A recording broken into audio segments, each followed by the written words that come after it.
KUHP lama itu mertuanya, sedangkan KUHP yang sekarang dia sebagai menantu ya dari Pak Soeharto. Ya, apalagi yang menjadi suatu perbedaan di dalam KUHP baru dengan KUHP yang lama. Ya, di dalam KUHP yang baru memiliki perbedaan dalam segi substansi. Ya, substansinya memiliki perbedaan mulai dari seperti pasal 79, ya tadi sudah berbicara tentang mekanisme dalam keadilan restoratif. Ya. Dalam pasal 89 mengatur tentang upaya paksa. Di dalam pasal 149 mengatur tentang advokat sebagai penegak hukum. Junto pasal 159 membahas tentang bantuan hukum. Ya. Pasal 158 membahas tentang pra-peradilan. Dan pasal 235 berbicara tentang alat bukti yang sah. Pasal yang barusan saya sebutkan tadi memiliki suatu dilema dalam substansi. Apa yang menjadi dilema? Misalnya di dalam pasal 235 KUHP yang baru ya, ayat 1 yang menyatakan di situ alat bukti terdiri atas keterangan A, keterangan saksi, B, keterangan ahli, C, surat, D, keterangan terdakwa, E, barang bukti, F, bukti elektronik, dan G, pengamatan hakim, dan H, segala sesuatu yang dapat digunakan untuk kepentingan pembuktian pada pemeriksaan di sidang pengadilan sepanjang diperoleh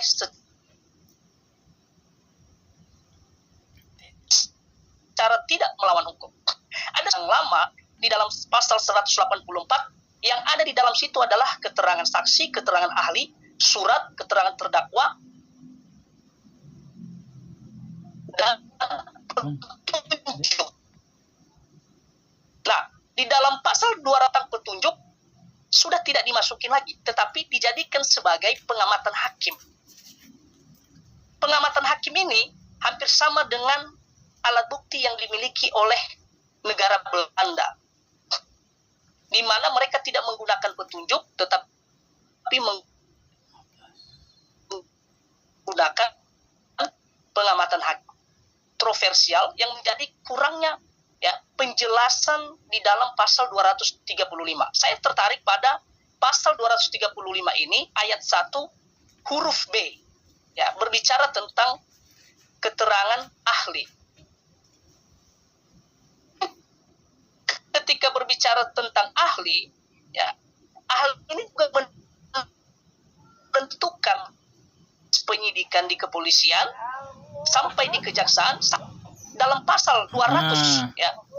Dalam pasal 238 ayat 1 yang mengatur tentang keterangan ahli di mana tidak dijelaskan secara terperinci ya ahli yang memiliki suatu kualitas itu untuk memberikan suatu keterangan ahli yang bagaimana. Kita belajar dari fenomena praktek di lapangan, di mana praktek di lapangan menjadi seorang ahli, ya banyak ahli yang bermitra dengan pihak kepolisian, banyak ahli yang mendukung sesuai dengan pesanan siapa yang menggunakan jasanya. Misalnya apakah jaksa yang menggunakan jasa daripada si ahli tersebut atau pengacara di persidangan yang menggunakan jasa si ahli tersebut. Nah, tidak membuat suatu wadah di mana ya ahli itu misalnya ada satu wadah berkumpul semua di situ ya di mana ahli itu yang bisa digunakan di dalam persidangan atau di kepolisian.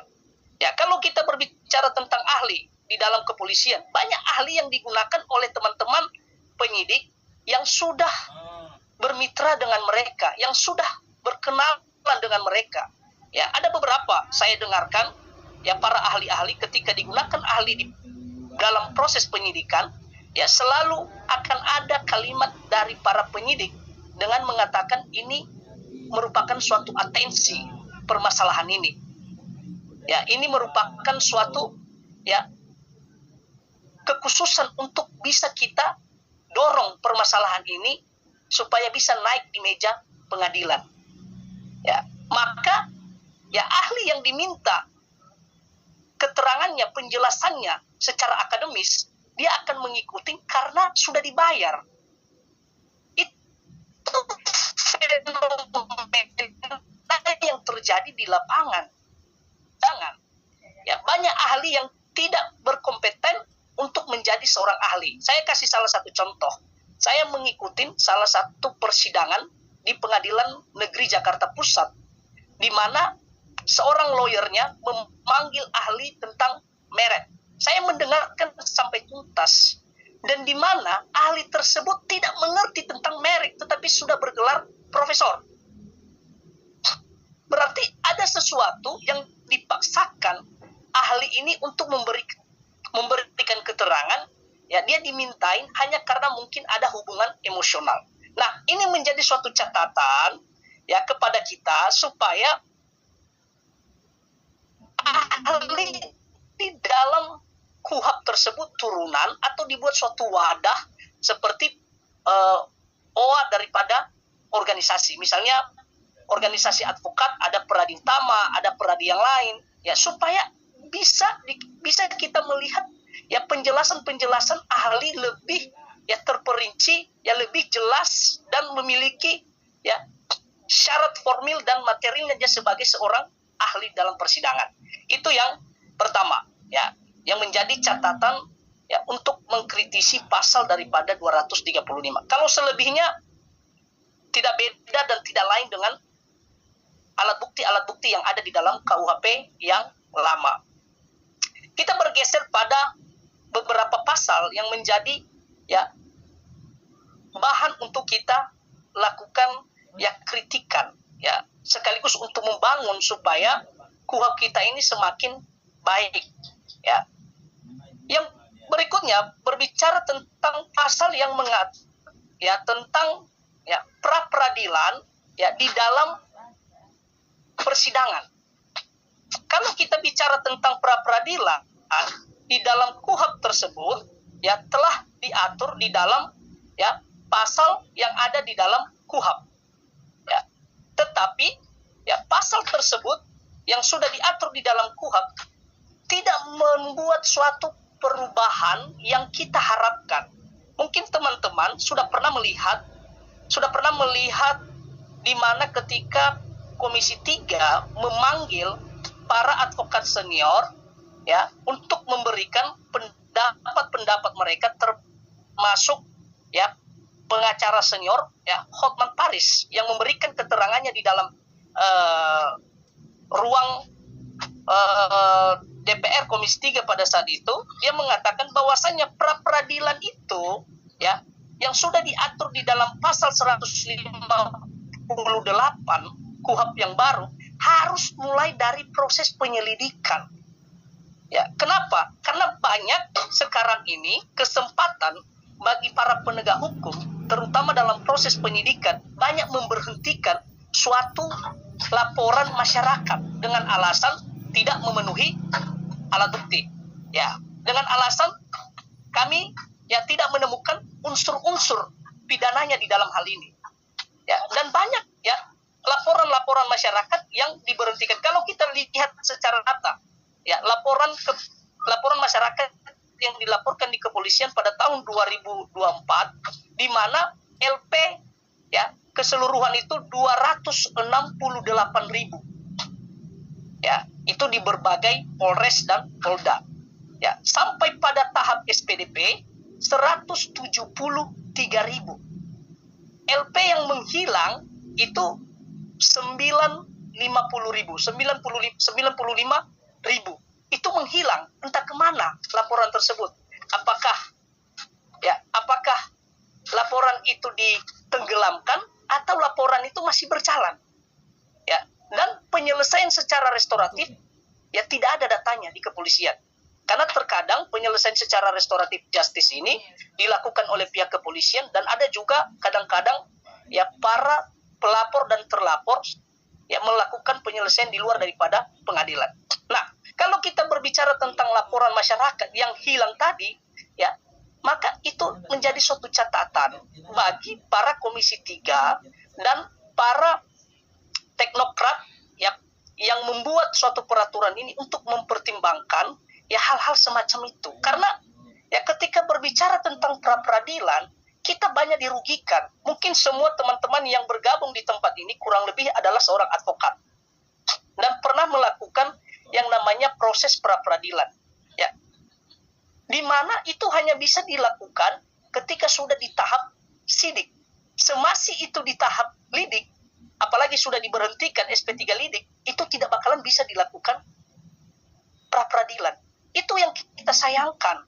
Ya, di mana itu merupakan suatu celah bagi para penegak hukum ya untuk memanfaatkan pemberhentian itu karena tidak ada upaya hukum. Memang ya ada upaya selama ini yang dilakukan. Misalnya ya melaporkan kepada Pak Kapolri, ya melaporkan kepada Pak Kapolda, melaporkan kepada Pak Kapolres, ya Provos dan lain sebagainya. Tetapi itu sangat disayangkan. Pada dunia realistis, ketika kita menyuratin dari pihak-pihak yang saya sebutkan tadi, bisa terhitung ya waktu yang sangat panjang ya itu akan direspon. Saya kasih salah satu contoh. Ya ketika saya menyuratin Pak Kapolri, ya ada salah satu case yang dimana case itu membawa salah satu nama baik institusi. Tetapi responnya itu kurang lebih 6 bulan baru direspon oleh pihak ya Mabes Polri. Bayangkan 6 bulan ya, sedangkan ya kita membutuhkan suatu kepastian, kita membutuhkan suatu keadilan. Tetapi ya itulah ya penegakan hukum kita di Indonesia. Makanya ya harusnya pra-peradilan ini tidak hanya di tahap ya penyidikan, tetapi harus dilakukan di tahap penyelidikan supaya ya ada suatu kepastian keadilan kepada masyarakat ketika celah-celah seperti ini dimanfaatkan oleh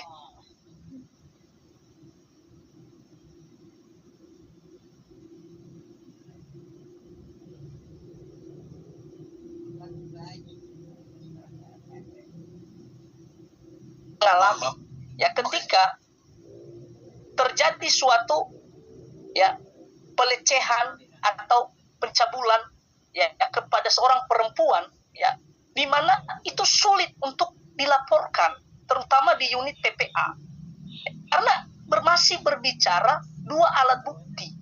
Bagaimana kalau tidak ada yang melihat? Bagaimana kalau tidak ada bukti elektronik? Bagaimana kalau tidak ada saksi? Apakah dibiarkan begitu saja? Korban-korban di luar sana, korban pelecehan dan korban pencabulan. Tidak mungkin, ya hukum harus menjamah semua itu. Tetapi yang terjadi, ya saya akhir-akhir ini kurang lebih 3, 4, 5 orang, ya saya berkomunikasi dengan rekan-rekan para advokat yang menangani ya tentang kasus-kasus PPA, ya perlindungan anak dan perempuan, di mana mereka mengeluh karena sulit diterima laporan itu karena tidak memiliki alat bukti. Ya, mungkin pihak kepolisian akan menerima, tetapi ujung-ujungnya nanti akan melakukan SP3 lidik, pemberhentian. Nah, itu tadi yang saya maksud, di mana pra-peradilan itu harus bisa dilakukan di tahap penyelidikan, tidak harus di tahap penyidikan. Ya, itu menjadi suatu catatan supaya ada suatu ya judicial review ke depan ya dari teman-teman untuk melakukan ya judicial review di MK supaya adanya suatu kepastian hukum yang mewujudkan suatu nilai-nilai keadilan. Dan kita bersyukur di sini juga tadi ada ya narasumber pertama Pak Dr. Afdal ya bisa menyampaikan keluhan-keluhan kita ini dalam ya apa yang kita rasakan fenomena di lapangan. Ya. Kita masuk pada ya poin berikutnya tentang penyidik. Ya. Di mana penyidik ini memang telah diatur di dalam pasal 1 ya ayat 1. Di sini tadi sudah disampaikan juga oleh narasumber pertama ya mengatakan penyidik adalah penyidik kepolisian negara Republik Indonesia, penyidik pegawai negeri sipil atau penyidik tertentu yang diberi kewenangan oleh undang-undang untuk melakukan penyidikan ya, dan diatur lagi di ayat 2, ayat 3 dan berikutnya. Ya, dan di pasal 5 juga diatur tentang tugas pokok daripada penyelidik, dan di pasal 6 juga diatur tentang tugas pokok daripada penyidik. Ya, namun ya di dalam hal ini, di dalam proses penyelidikan ya, yang dilakukan oleh pihak kepolisian, terutama mereka sebagai penyidik tunggal, ya harus dilengkapi dengan ya alat-alat canggih. Ya, selain daripada itu harus dibekali dengan SDM yang mencukupin. Ya, ini yang menjadi ya proses penegakan hukum kita ini tidak bisa berjalan dengan pernah dan sering datang ke Polres, sering datang ke Polda dan Mabes.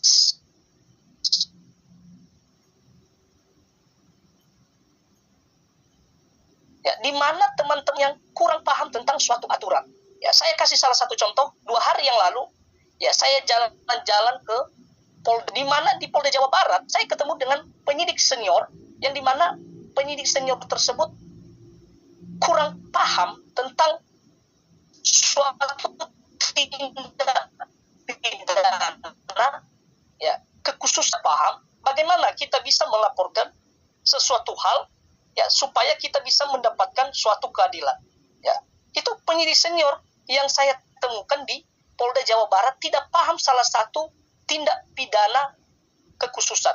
Ya, maka penyidik-penyidik kita ini harus dibekalin ya dengan kemampuan cara berpikir yang bisa mengikuti perkembangan. Ya, banyak penyidik hanya berpatokan pada suatu kepastian hukum.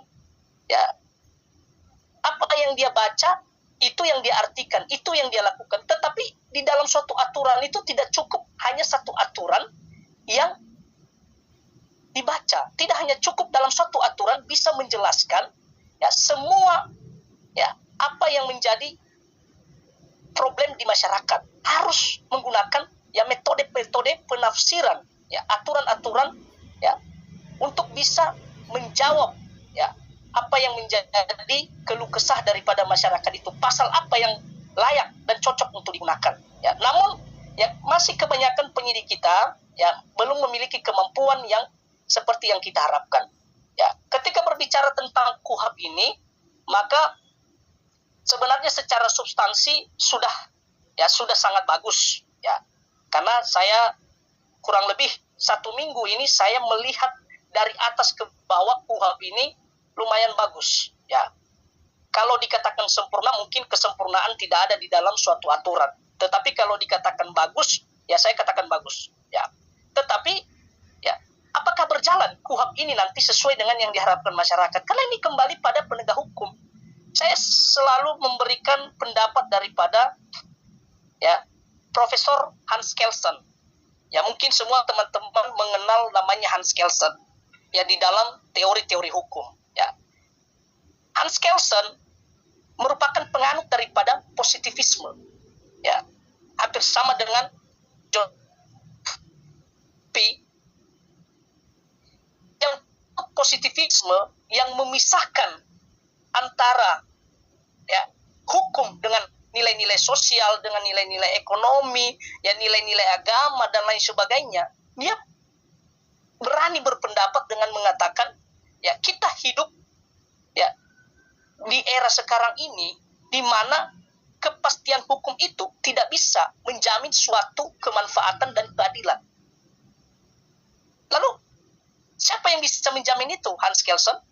Yang bisa menjamin itu yang disampaikan oleh Profesor Hans Kelsen, yaitu seorang penegak hukum yang memiliki moral dan integritas.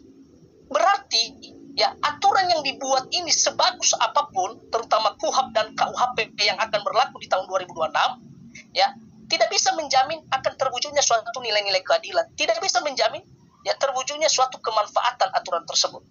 Ya, berarti harus dibantu oleh penegak hukum. Ya, bayangkan kalau penegak hukum kita tidak bermoral, robohlah hukum kita ini. Makanya saya menulis ya di dalam satu penelitian saya yang saya kumpulkan menjadi suatu buku, saya mengatakan robohnya kemanfaatan, keadilan, kepastian hukum dalam penegakan hukum di Indonesia. Karena itu fenomena yang sering kita temui. Ya. Karena para penegak hukum ya sudah pernah mereka sumpahkan ketika menjadi seorang penegak hukum. Ya, tidak hanya kepada polisi, tidak hanya kepada jaksa, tidak hanya kepada hakim. Kita juga sebagai para advokat. Ya, terkadang ya kita selalu membenarkan apa yang kita lakukan.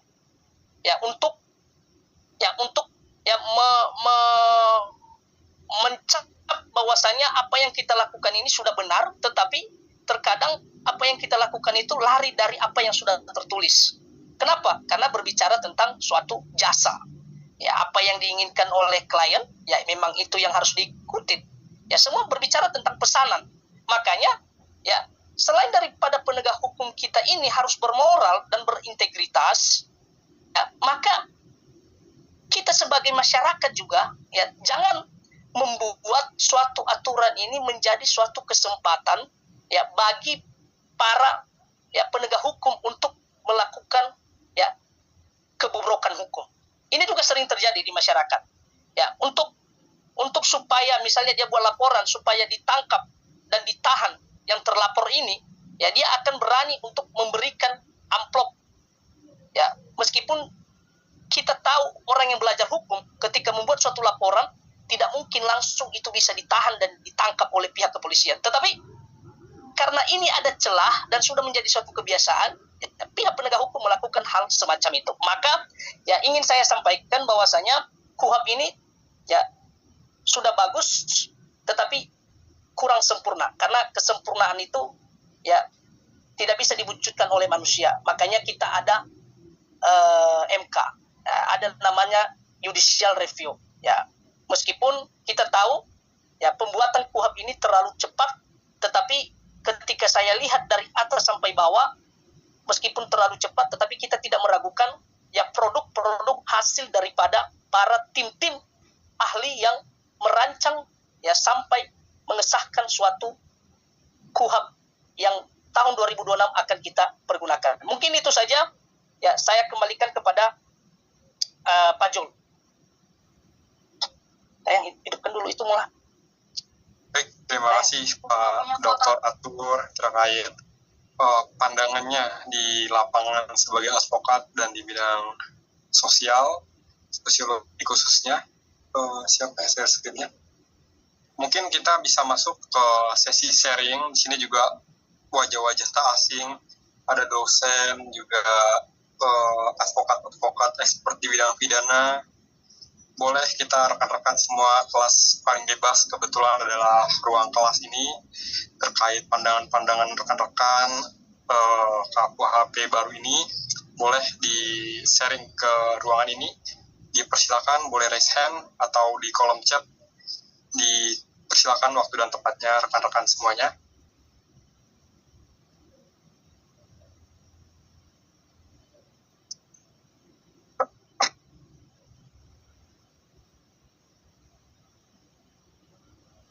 Untuk materi nanti akan di-share di akhir, akan di-share di grup. Untuk materi pertama dari Pak Dr. Afdal. Kebetulan Pak Dr. Afdal lagi lanjut meeting di Senayan, jadi belum bisa join di sesi tanya-jawab. Boleh langsung saja ke Pak Dwi Kartono. Dipersilakan Pak Dwi. Selamat malam Pak Dokter. Malam Pak. Iya, saya malam Pak Dwi.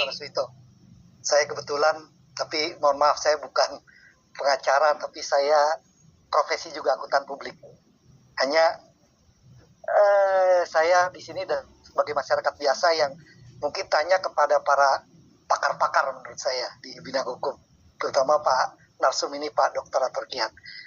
Saya pernah mendengar, mungkin dulu mau menanyakan di KUHP yang baru, Pak Dokter.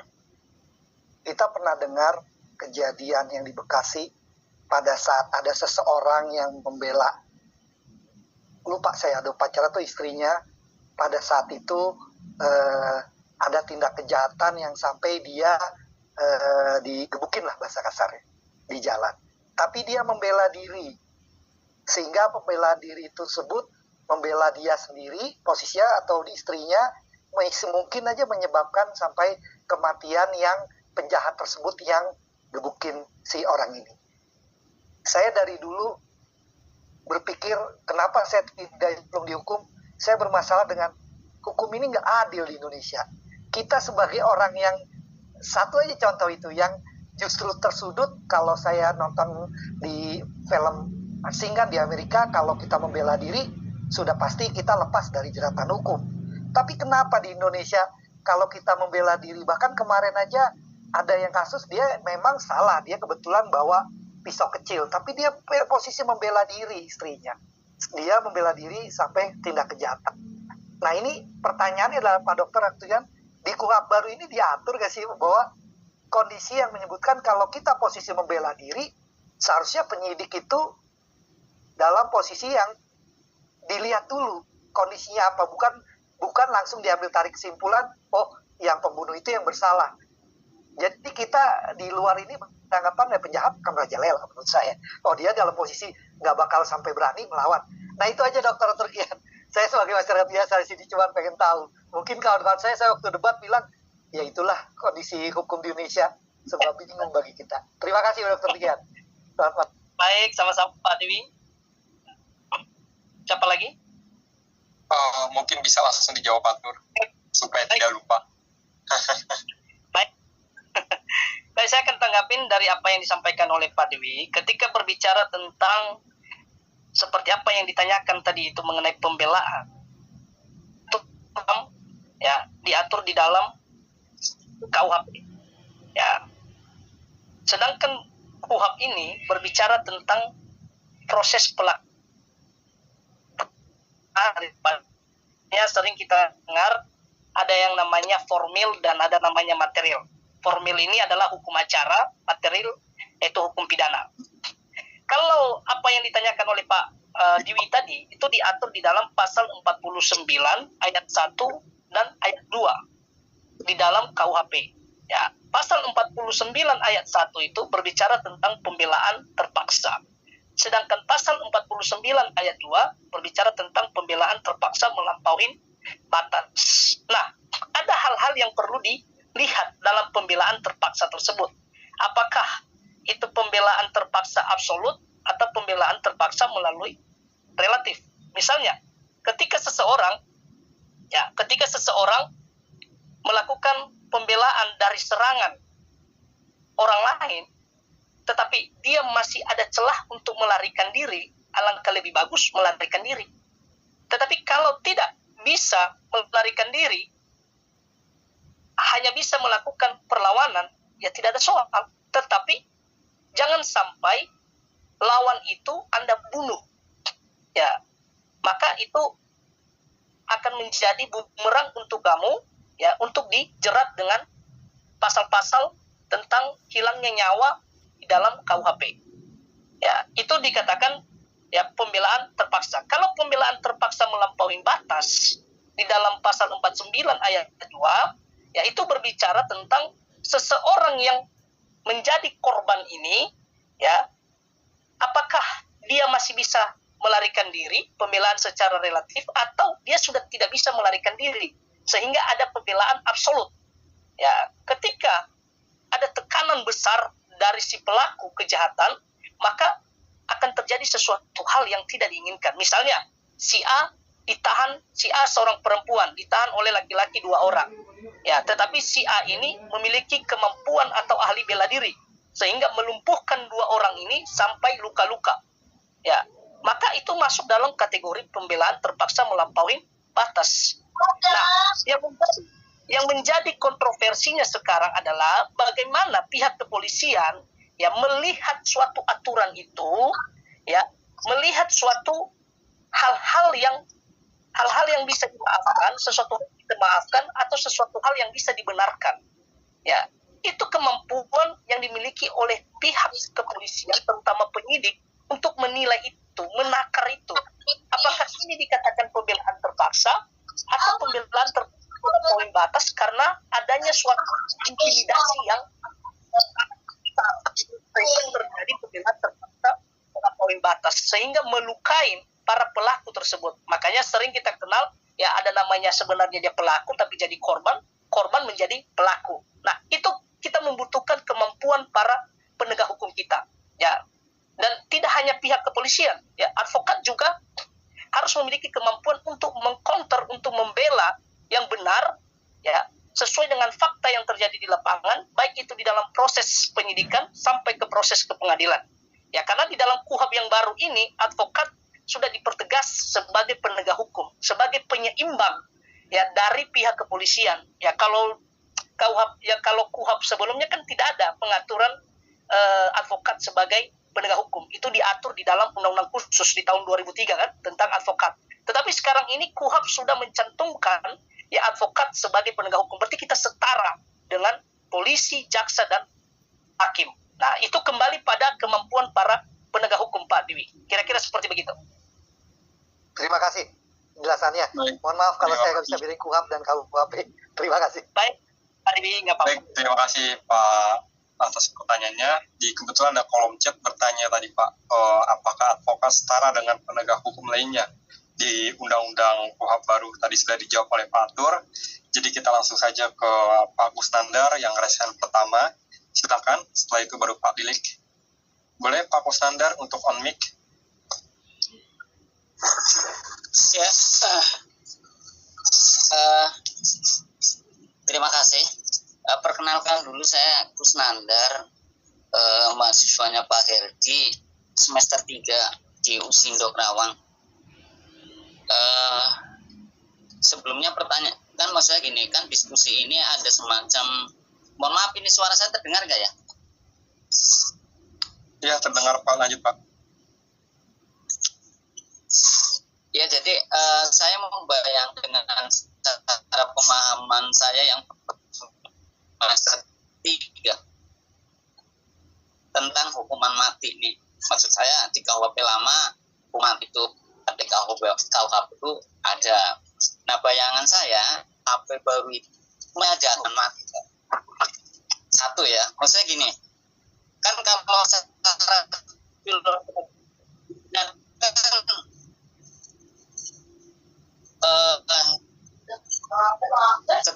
ketika mengatakan bahwa negara membangsa, artinya negara menyawa orang. Ketika orang pas maka dalam negara pada kemudian terkena hukuman mati, maka versi saya nih ya, negara merampas kehidupan rakyat, sehingga dia menurut saya ini Pak, saya yang baru semester 3 bertentangan dengan Undang-Undang 451 ya. Mohon penjelasan dari Pak Dokter. Yang kedua, kalau di tahun 2026 Februari secara resmi disahkan kemudian digunakan. Nah, pertanyaan saya, bagaimana kalau misalkan ada kasus-kasus yang sekarang di persidangan kemudian masih menggunakan KUHP pada saat tanggal 2 belum selesai palan misal ada sidang-sidang di pengadilan. Mungkin itu saya lebih masuk pada semacam si KUHP lama. Tadi yang disampaikan kemarin ini kan lebih dataran teknikal ya, artinya secara teknis akan ada cara berpikir yang masing-masing dari advokat dari visi beda. Bahkan kalau misalkan kita berbicara secara luas, kan kesan yang ditangkap ini seolah-olah kalau kita dengar dari pot-pot yang pengen menunda terlananya undang-undang ini kan itu berdasarkan pada tes ketiga di lapangan gitu. Tetapi secara substansi hukuman itu menurut saya belum ada perubahan yang fundamental. Demikian, mohon pencerahan Pak. Izin Pak Tur, apa jelas? Soalnya tadi agak terputus-putus video pertanyaan. Baik, saya kan tanggapin, meskipun tadi agak sedikit putus, tapi saya tangkap apa poinnya, nanti diingatin lagi kalau memang poinnya bukan itu ya, Pak Kusnandar, karena sinyal tadi terganggu. Oke, yang pertama, ketika berbicara tentang hukuman mati, itu diatur di dalam pasal 100 KUHP yang baru. Ya.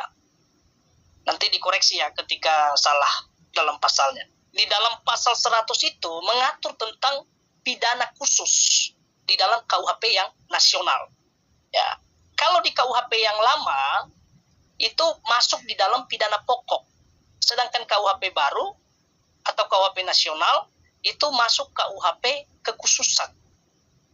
Masuk di dalam pasal kekhususan, merupakan pidana khusus. Nah, di dalam pasal 100 hanya akan diberikan masa percobaan selama 10 tahun. Berbicara tentang pasal di dalam pidana khusus ini, ya, di mana pidana mati ini pernah saya lakukan tulisan dan saya kukuhkan di dalam buku dengan judul Menanti Eksekusi Mati yang Tidak Jelas. Ya, di dalam buku tersebut saya menjelaskan, ya, seseorang itu tidak bisa dipidana 2 kali. Kalau teman-teman mengikuti yang sudah dijatuhin pidana mati oleh pengadilan, tidak serta-merta hari itu juga dia langsung dieksekusi mati. Dia akan melewatin beberapa tahun yang tidak jelas. Ada yang 10 tahun, ada yang 15 tahun baru dieksekusi pidana mati. Bayangkan, ya, selama 15 tahun si terpidana dan keluarganya akan menangis. Tidak ada suatu kepastian. Ya, di luar daripada upaya hukum yang akan dia lakukan, ya. Mungkin dia minta grasi dan lain sebagainya. Tetapi ada 2 kali hukuman diberikan kepada terpidana. Dia mendapatkan hukuman penjara selama beberapa tahun sebelum dia dieksekusi, dan dia juga mendapatkan eksekusi pidana mati. Padahal secara hak asasi manusia itu dilindungi, tidak boleh 2 kali pemberian hukuman kepada terpidana. Tanpa kita sadarin, sudah 2 kali negara memberikan hukuman. Nah, di dalam KUHP nasional ini memang tidak secara terperinci diatur keseluruhan tentang proses penjatuhan pidana mati ini yang diatur di dalam pasal 100. Akan dibuatin aturan-aturan turunan, ya, dan itu sudah disampaikan oleh tim ahli pembuat KUHP, yaitu Pak Wamen kita, Prof. Edi Hiarits, yang akan membuat suatu aturan-aturan turunan untuk menjelaskan, ya, tentang pidana khusus ini di dalam KUHP nasional. Itu berbicara tentang pidana mati. Yang kedua, ya, berbicara tentang apa tadi, ya, Pak Kusnandar? Yang kedua itu tadi bicara tentang apa tadi? Ada Pak Kusnandar?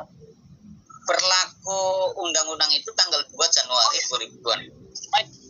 Nah, ada salah satu asas yang ada di dalam hukum itu, yaitu asas lex favoreo. Artinya, ya, memberikan keuntungan bagi terdakwa, terpidana ketika ada aturan baru. Maka dengan adanya KUHP yang terbaru ini akan menguntungkan, ya, para, ya, terpidana yang sedang berproses di pengadilan, karena akan diberikan hukuman yang baru. Apa yang menguntungkannya lagi? Ketika misalnya dia melakukan pencurian, ternyata di KUHP yang lama hukumannya 5 tahun, di dalam KUHP sekarang ini ada parameter untuk menjatuhkan pidana penjara kepada seseorang. Misalnya cuma 3 tahun, 2 tahun. Nah, itu menguntungkan para terpidana tersebut karena adanya suatu aturan yang terbaru. Dan yang lebih penting lagi bahwasanya, ya, KUHP nasional dan KUHAP yang akan dipergunakan di tahun 2026, di mana kita harus bangga itu buatan anak bangsa sendiri. Ya, kita tidak boleh berpatokan atau, ya, masih kekeh untuk menggunakan KUHP lama. Kita sudah merdeka berapa puluh tahun. Masa kita tidak bisa membuat KUHP nasional dengan KUHP yang baru? Meskipun, ya, setiap pembuatan suatu undang-undang tersebut, ya, tidak sempurna dalam pembuatannya. Karena untuk membuat suatu perubahan atau aturan baru, terutama KUHP dan KUHAP, itu membutuhkan, ya, penelitian panjang, membutuhkan, ya, pembahasan yang panjang untuk merangkum, ya, supaya KUHP dan KUHAP itu bisa sesuai dengan anak bangsa. Ya, misalnya seperti dalam KUHP nasional, di mana ada yang namanya living law, hukum yang hidup di masyarakat. Secara aturan memang tertulis, ya, menjelaskan tentang living law di dalam pasal 2 KUHP nasional. Tetapi dalam pelaksanaan nanti, apakah bisa terlaksana dengan baik? Nah, untuk menjawab itu, di tahun 2026 akan kita saksikan itu. Ya, Ya, tapi paling tidak kita ada di dalam aturan yang dibuat oleh anak bangsa sendiri, kita harus bangga itu. Ya, karena kalau kita kutip apa yang disampaikan oleh tim ahli pembuat KUHP, itu Profesor Barda Nawawi, dia mengatakan KUHP nasional itu 80% hampir sama dengan KUHP peninggalan Belanda. Tidak ada bedanya, hanya ada sedikit-sedikit penjelasan hal-hal yang terbaru di dalam KUHP nasional. Begitu juga di dalam KUHP, seperti tadi ya, tentang advokat yang dicantumkan di dalam KUHP sebagai seorang penegak hukum. Kira-kira seperti begitu, Pak Moderator. Baik, terima kasih Pak Dr. Atur, luar biasa dari penjelasannya. Saya kejut pengingat pasal-pasalnya Pak Atur bisa ingat, luar biasa ini. Kita lanjut saja ke Pak Lilik untuk menyampaikan pendapat, pandangan atau pertanyaan terkait KUHP baru ini. Dipersilakan, mungkin ada pasal-pasalnya. Silakan Pak Lilik. Masih di mute Pak Lilik, sorry. Ya, selamat malam. Terima kasih atas waktunya Pak Moderator. Selamat malam Bapak Aturkian, Dr. Aturkian Laya. Malam. Terima kasih atas waktunya. Mungkin saya sedikit menyikapi atau menganalisa salah satu RKUHP yang telah disahkan menjadi Undang-Undang Nomor 1 Tahun 2023 yang faktanya naskah KUHP tersebut masih mendapatkan penolakan keras dari sebagian masyarakat. Sebenarnya tadi mau bertanya keras dengan Bapak yang dari DPR RI itu yang belum bubar itu, cuma nggak apa-apa lah, ini Bapak calon anggota DPR RI ini saya kasih sedikit keluh kesah rakyat jelata. Saya mencoba menganalisa satu hal terkait pasal korupsi ya. Nah, ini sebenarnya kalau narasumber yang sedang rapat, ini seru sekali nih. Ini maksudnya DPR membuat undang-undang ini apa? Karena yang saya lihat dalam pasal terkait dengan tindak pidana korupsi, hukuman pokok berupa pidana badan dan denda lebih ringan dibandingkan yang telah diatur dalam Undang-Undang Tipikor. Berikut ini perbandingan pidana dalam KUHP yang diatur dalam Undang-Undang Nomor 31 Tahun 1999 tentang tindak pidana Undang-Undang Tipikor. Pasal 607, pasal 608 KUHP, pasal 33 Undang-Undang Tipikor, pasal 610 ayat 2 KUHP, spesifik menyangkut hukuman denda. Penting disampaikan bahwa salah satu pidana pokok tersebut masih terbilang rendah di dalam naskah KUHP yang baru. Denda maksimal yang bisa dijatuhkan kepada pelaku hanya 2 miliar. Bayangkan, kita hanya membayar 2 miliar. Berbeda dengan undang-undang tindak pidana khusus lainnya, seperti undang-undang narkotika atau undang-undang anti pencucian uang yang dendanya bisa mencapai 10 miliar. Berpijak pada latar belakang korupsi sebagaimana kejahatan ekonomi, saja pidana denda dapat ditingkatkan. Dalam banyak literatur ditegaskan bahwa korupsi dikategorikan sebagai kejahatan luar biasa. Akibatnya penyebutan itu maka ditemukan sejumlah penyimpangan dari regulasi umum. Satu diantaranya adalah pengaturan sanksi pidana minimum di dalam Undang-Undang Tipikor. Nah, pada beberapa dekade ini kebobrokan hukum di negara ini sudah terang benderang. Nah, kalau menurut saya, mohon maaf, saya ya mungkin masih jam terbangnya sedikit, cuma saya berusaha menganalisa karena saat ini kebetulan ya masih berstatus sebagai mahasiswa yang masih belajar mengkritisi ya, karena katanya belajar kritis itu ketika kita mengenyam Pak. Jadi yang saya mau katakan, kenapa saya bilang sama aja? Karena aparat penegak hukumnya itu tidak diatur di KUHP yang baru. Mereka masih bisa saja suka-suka. Pertanyaannya tadi sering dikatakan oleh Pak Doktor tentang polisi. Ketika saya diperiksa oleh polisi, saya akan pertanyakan dulu, Pak sudah tersertifikasi atau belum? Nah, bagaimana negara ini hukumnya mau baik kalau aparatur penegak hukumnya saja belum tersertifikasi? Bayangkan, kita penegak hukum yang independen, yang tidak memakai uang pagu dari negara, itu saja berusaha untuk mensertifikasikan dirinya dengan biaya yang tanggung. Nah, bayangkan penegakan hukum di negara Republik Indonesia ini tidak surat madut. Yang mau direformasi apa? Nah, saya rasa bagaimana Dr. Arthur menyikapi terkait apa sih sebenarnya maunya pemerintah ini, kok seperti negara ini punya mereka gitu loh, padahal tuannya itu sebenarnya rakyat. Terima kasih atas waktunya. Selamat malam. Baik, dipersilakan Pak Dr. Arthur, langsung saja.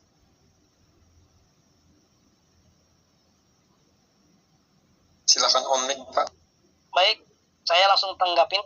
Baik, saya tanggapin dari apa yang ditanyakan oleh Pak Lilik, di mana yang pertama KUHP nasional kita itu ya merupakan rekodifikasi. Ya ada tiga turunan ya dalam pembuatan suatu peraturan perundang-undangan itu. Yang pertama, kodifikasi itu berbicara tentang menghimpun semua aturan, ya aturan-aturan yang lama, masa Romawi dan lain sebagainya sehingga menjadi satu KUHP. Yang kedua ada namanya dekodifikasi. Ya, dekodifikasi itu menarik keluar aturan yang dari KUHP yang membuat suatu aturan khusus. Ya, makanya kita mengenal undang-undang Tipitsus, undang-undang TPPU dan undang-undang khusus yang lain. Lalu sekarang ini KUHP nasional kita ini menjadi rekodifikasi, menarik kembali masuk di dalam KUHP sehingga mencantumkan bab-bab khusus yang mengatur tentang korupsi dan lain sebagainya seperti yang disampaikan oleh Pak Lilik tadi.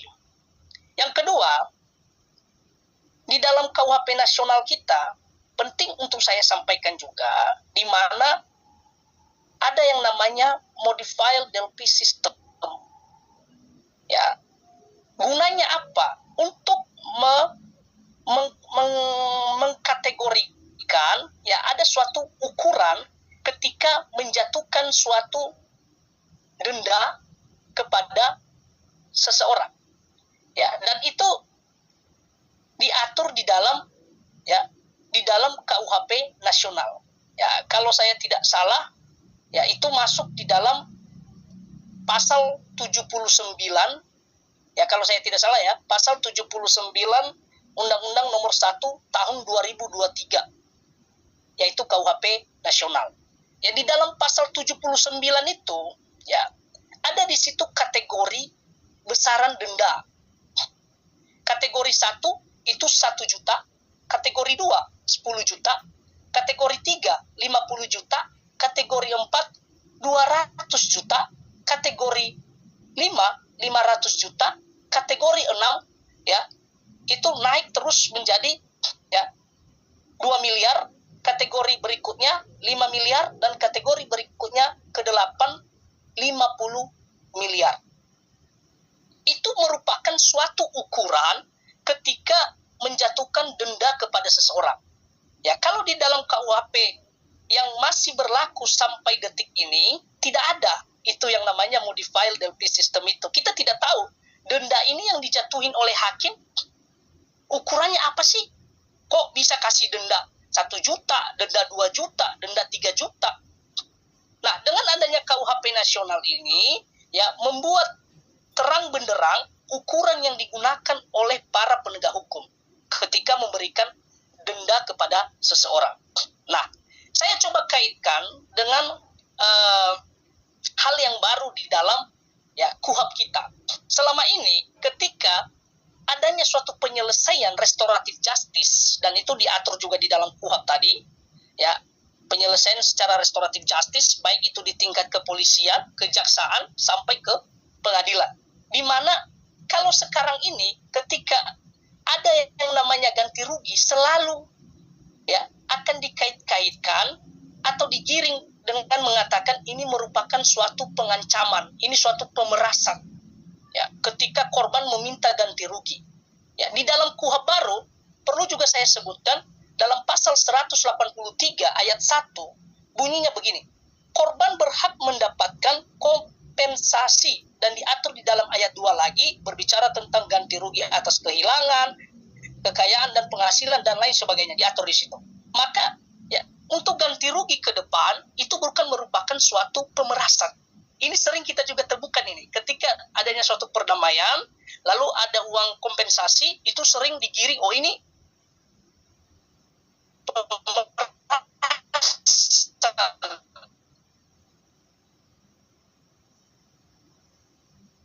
oh ini ya sengaja dia ini untuk melaporkan. Nah, sekarang ini sudah dilindungi oleh KUHP. Ya, ketika berbicara tentang suatu pembuatan peraturan perundang-undangan itu, Pak Lili, ya kita akan menggunakan parameter daripada politik hukum. Mereka politik, berbeda mereka politik hukum, berbeda mereka politik hukum, berbeda mereka hukum. Ya, kalau politik hukum itu sesuatu yang ideal, yang harus diuji dengan etika. Apakah itu bisa atau tidak untuk diaplikasikan di masyarakat. Nah, kalau kita lihat KUHP ya nasional sekarang ini mengenai denda, mengenai hukuman bagi pelaku tindak pidana khusus, ya. Kalau sekarang ini kalau kita kutip, mungkin kita bisa searching di YouTube, ya, selalu disampaikan oleh beberapa guru-guru besar bahwasanya sekarang ini bukan lagi fokus pada pemenjaraan pada pelaku tindak pidana khusus, tetapi lebih fokus pada pengembalian harta tersebut supaya bisa dikembalikan di APBN, dan APBN itu bisa diberikan kepada masyarakat. Namun dilemanya begini, ketika ada pengembalian, kita tidak pernah tahu apakah itu betul-betul dikembalikan di APBN atau justru disunat, atau justru diambil sebagian ya untuk dimasukin ke rekening pribadi atau rekening tertentu. Nah, ini yang tidak ya transparan untuk kita ketahui bersama. Maka ya kalau berbicara tentang suatu aturan yang baru yang menjadi kontroversi di masyarakat tentang denda dan hukumannya, ya kita ada peluang, Pak Lili. Kita bisa melakukan judicial review di Mahkamah Konstitusi. Silakan diajukan. Ya mungkin setelah ini ada perwakilan daripada peradi utama, silakan ajukan ya judicial review di MK supaya terang benderang. Ya, karena tadi saya sampaikan tidak ada suatu aturan yang sempurna.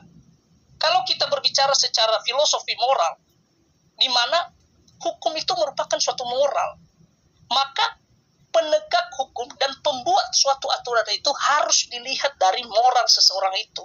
Nah, kalau kita menggunakan parameter itu, apakah moral pembuat aturan ini sudah bersih atau tidak? Maka pertanyaannya bagaimana mengecek moral-moral orang ini? Ya, kalau secara penglihatan saya, seperti Pak Prof. Edi, ya saya lihat moralnya bagus. Kalau saya lihat Pak narasumber kita, ya mungkin sedang mendengarkan ya sebagai tim ahli di Komisi 3 DPR, moralnya bagus. Tetapi apakah moral yang membuat peraturan itu nanti bisa berjalan sesuai dengan yang diharapkan, bisa mewujudkan nilai-nilai keadilan? Maka saya bisa mengutip syair lagu daripada Ebit, tanyakan pada rumput yang bergoyang. Kita tunggu tahun 2026. Demikian. Wow, itu quotes penutup luar biasa untuk tahun ini. Tanyakan pada rumput yang bergoyang. Ya. Baik, rekan-rekan, mungkin ini 2 pertanyaan terakhir. Mohon maaf sebelumnya, karena waktu di Indonesia Barat sudah jam 9 kurang 5 menit. Kita langsung saja ke Pak Iman. Dipersilakan Pak Iman untuk sharing atau tanya terkait pasal KUHP baru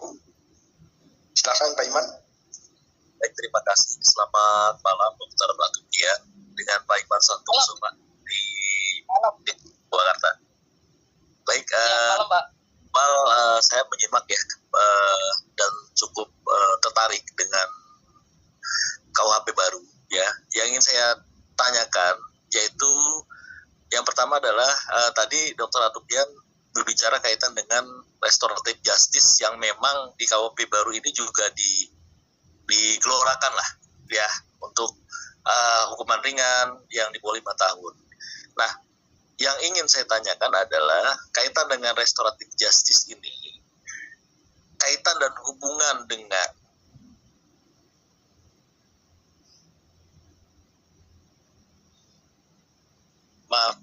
kaitan hubungan dengan amnesti dan abolisi presiden, amnesti dan abolisi dari presiden, ya, apakah justice di KUHP bisa juga disamakan dengan amnesti dan abolisi, ya, karena beberapa waktu belakang juga kita juga banyak melihat ya, Presiden RI kita memberikan amnesti dan abolisi ya, yang sudah pasti kaitannya juga dengan politik ya, yang kuat juga dengan politik.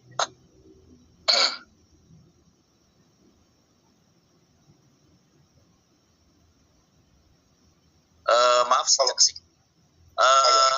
Ya, jadi kaitan dengan RG ini, apakah juga bisa dianggap sama persis dengan amnesti dan abolisi yang memang diatur dalam KUHP baru, yang memang tujuannya adalah sama, atau memang ada hal-hal yang berbeda? Itu yang pertama ya, kaitan dengan RG. Yang kedua adalah kaitan dengan RG ini ya, yang diatur memang kuat dalam KUHP baru ini, apakah bukan yang tujuannya baik, apakah bukan malah menjadi peluang untuk akhirnya tindak pidana di Indonesia makin meningkat? Dengan adanya RG ini menjadi peluang-peluang untuk para pelaku tindak pidana yang memang mengetahui hal RG ini dan mungkin memiliki cukup uang dan lain-lain yang dia mampu RG ini untuk akhirnya bisa melepaskan ya efek jera dari orang-orang yang berniat. Tanya dari saya, terima kasih dokter. Baik, terima kasih. Ini menarik Pak, terkait kasus viral webinar yang kemarin dibahas oleh Pak Atur, dan kebetulan ada KUHP baru yang dibahas, jadi saling berkesinambungan Pak. Jadi dipersilakan Pak Atur.